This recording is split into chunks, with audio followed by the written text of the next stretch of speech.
Why I'm a fan of A.C.D.C. Not the band, at least not in the context of this video, but the Auburn Cord Duesenberg Company.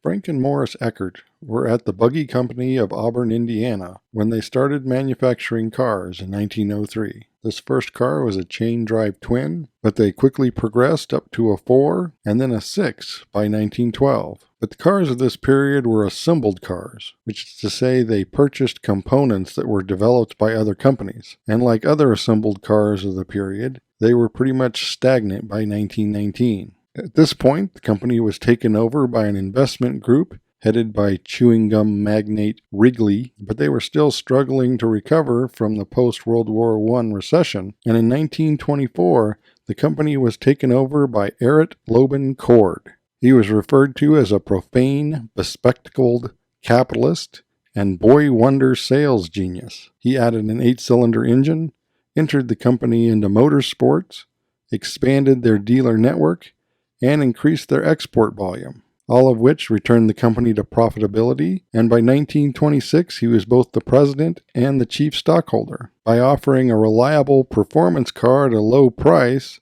sales climbed above 20,000 by 1929, the year that Cord also purchased Lycoming and decided to drop the 6-cylinder models to focus on performance with 8 and 12-cylinder models, just in time for the stock market crash. The 1930 Auburn used a Lycoming 299 cubic inch straight 8 that produced 125 horsepower and was able to push the 3,000-pound car up to 100 miles an hour and still only cost about $1,500. The V12 was 392 cubic inches and produced 160 horsepower. The early V12 models had an optional 2-speed rear axle, effectively giving the car 6 forward gears. And although you had to be going under 40 miles an hour to shift from high to low, this wasn't really an issue in a period where only primary roads were paved. The performance strategy seemed to be working for Auburn, as sales would climb above 36,000 for 1931, in spite of the Great Depression. But unfortunately, this success couldn't last.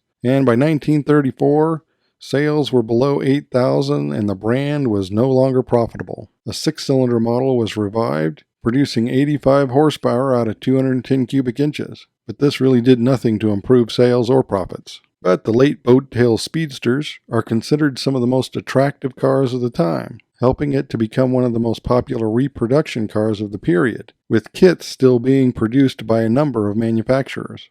The Duesenberg brothers, Fred and August, were developing cars for Mason as early as 1904, including a horizontally opposed twin producing 24 horsepower. In 1910, the company would move to Des Moines and change their name to Maytag, and their lineup would expand to 4-cylinder models producing up to 38 horsepower. But in 1913, the brothers left to create the Duesenberg Marine and Racing Company. And when the U.S. entered the war, 1917 production expanded into tractor and aircraft engines. And in 1919, they used one such 16-cylinder engine to set a land speed record of 158 miles an hour. In 1920, they produced an 180 cubic inch overhead cam 3-valve per cylinder straight 8 that would be used to win the 1921 French Grand Prix. And then they would go on to win the Indianapolis 500 3 times before the end of the decade.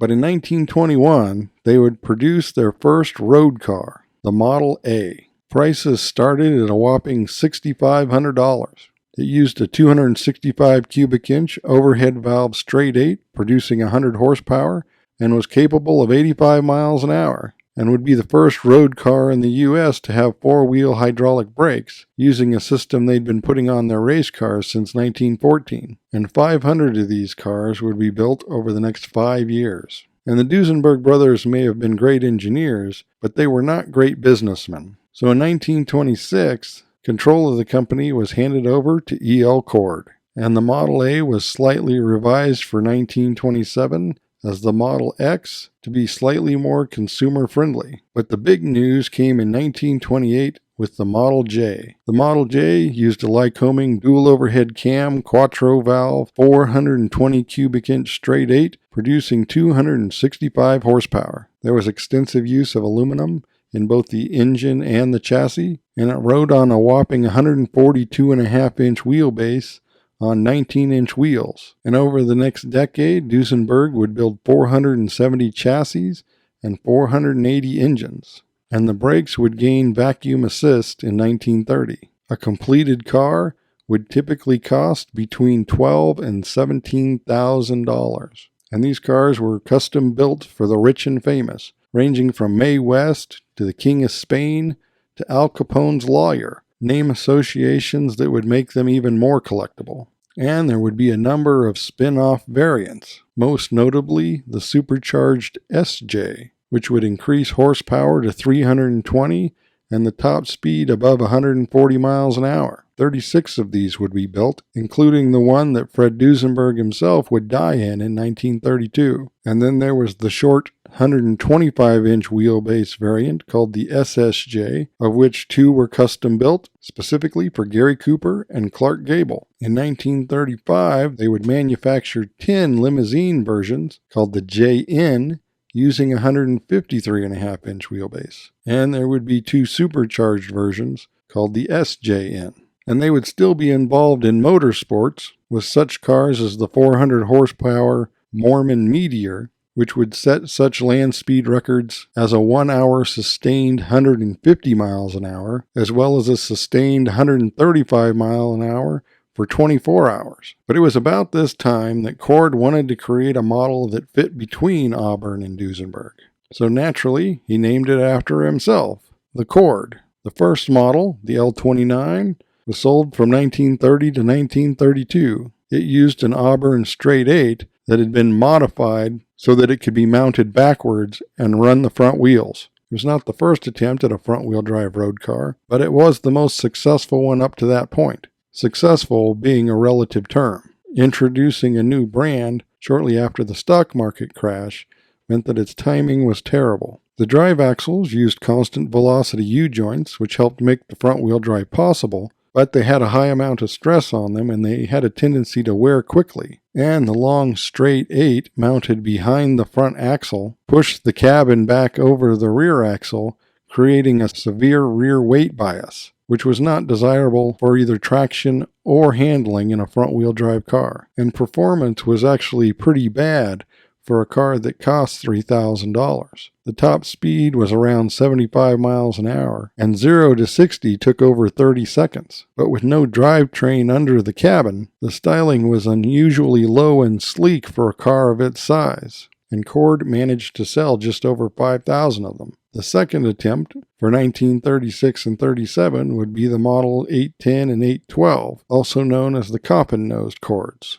The drivetrain was revised and included a new V8, which dramatically helped the weight bias as well as the performance. This new V8 was 289 cubic inches and produced 125 horsepower, similar to the previous straight 8, but now is available with an optional supercharger that could produce 170 to 190 horsepower. And the new engine was backed by a 4-speed thumb-shift semi-automatic, and it would also be the first production car with flip-up headlights. Cord managed to sell just over 2,300 of these cars, and they became instantly collectible. And between these 3 brands under the Cord banner, we would see some of the most advanced, most stylish, best performing, and most collectible cars to come out of America in the post-World War II era, all from a single company. A company that also had interests outside of the auto industry. E.L. Cord had a habit of dumping common stock until prices dropped to the point that he could buy a controlling share for a song. But eventually, this got the attention of the Securities and Exchange Commission. So Cord went into hiding in England, and production at most of his companies stopped in 1937. Eventually, he would return and face the charges and would be exonerated, but many of his companies would never start back up,